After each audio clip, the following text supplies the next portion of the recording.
जिजाऊ संस्थेच्या वतीने जिजाऊ यशोत्सव 2024 कार्यक्रम उत्साहात संपन्न. जिजाऊ शैक्षणिक व सामाजिक संस्था महाराष्ट्र यांच्या वतीने राष्ट्रमाता राजमाता जिजाऊ साहेब व राष्ट्रीय युवा दिनाचे औचित्य साधत जिजाऊ यशोत्सव 2024 या कार्यक्रमाअंतर्गत जिजाऊ मोफत स्पर्धा परीक्षा मार्गदर्शन केंद्र उद्घाटन सोहळा व करिअर मार्गदर्शन कार्यक्रमाचं आयोजन काशीनाथ घाणेकर नाट्यगृह येथे करण्यात आलं होतं. या कार्यक्रमाला मोठ्या संख्येने विद्यार्थी वर्ग आणि पालकांची उपस्थिती लाभली. स्पर्धा परीक्षाकडे येणाऱ्या युवकांची टक्केवारीचा आकडा वाढत चालला असला तरी तो देखील समाधान करत नाही. याबाबत अजूनही अनेक भागात योग्य माहिती आणि मार्गदर्शन मिळत नसल्याने युवा वर्गाकडे गुणवत्ता असूनही या क्षेत्रात त्यांना पुढे जाता येत नाही.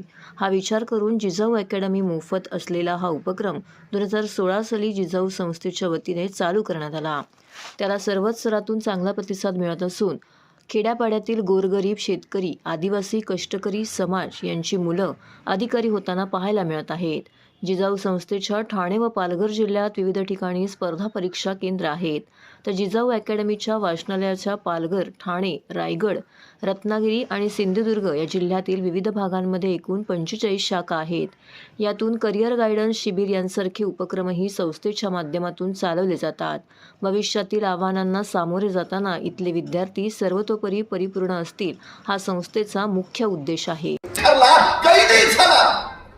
तो कैदी सांगतोय मला योग्य वेळी जर योग्य ते मार्गदर्शन संस्कारचे हवं ते मिळालं असतं तर माझा आज तुरुंगात कैदी म्हणून फोटो काढायची वेळ तुझ्यावर आली नसती. जिजाऊ संस्था गेली 15 वर्ष कोकणच्या 5 जिल्ह्यामध्ये स्पर्धा परीक्षा अभ्यासिकेमार्फत आणि विक्रमगड तालुक्यातील झडपोली या गावी ज्याप्रमाणे क्लासेस चालतात, महाराष्ट्रातील तमाम स्पर्धा परीक्षेचे गरिबांची मुलं तिथे येऊन राहत आहेत, तिथे अभ्यास करतात, क्लासेस करतात आणि अनेक विविध पदावर हजारोच्या संख्येने विद्यार्थी नोकरीला लागलेले आहेत. त्याच दृष्टीने आज ठाण्यामध्ये आपण एक मोठ्या अभ्यासिकेचं आणि क्लासेसची व्यवस्था केलेली सावरकर नगरजवळ त्याचं उद्घाटनाचा कार्यक्रम आज इथे लावण्यात आलेला आहे.